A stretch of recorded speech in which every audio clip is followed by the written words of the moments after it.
আমরা একটা করেই রাখবো, তবে ফুলটা বড় পাবো, গাছটা মোটা হবে। এর একটা সমস্যা কি, সমস্যা হলো যে যখনই গাছটা এখন বেরিয়েছে এই অবস্থায় মাটিতে থাকে পিথিয়াম, ফাইটোপথোরা। এরা কি করে ওই শিকড় মানে গাছের গোড়াটাকে, এই কলার রিজিয়নটাকে পচিয়ে দেয়। গাছটা দেখবেন সুতোর মতো শুকনো হয়ে যাবে, গাছটা কিন্তু মরে যাবে। এবং এই রোগটা এত খারাপ, ফুল এসছে গাছে তখনও পর্যন্ত আক্রমণ করতে পারে, তখনও পর্যন্ত কিন্তু ওই ছালটা দেখবেন নিচে পচে যাচ্ছে, গাছকে মেরে ফেলে দিচ্ছে, গাছকে শুকনো করে দিচ্ছে।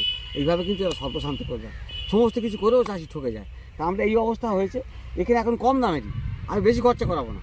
সাপ পাউডার প্রতি লিটার জলে 2.5 গ্রাম নয়, 2 গ্রাম, বাচ্চা বলে 2 গ্রাম সাপ পাউডার দিয়ে আমি দেখাচ্ছি।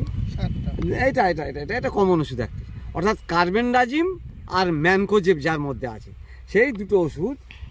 এইটা প্রতি লিটার জলে 2 গ্রাম দিয়ে কিন্তু আমরা এখন গোটা মাঠটা কিন্তু, পুরো মাঠটা, গাছটা কিন্তু ধরে ধরে আমরা স্প্রে করবো। দেখতে পাচ্ছি।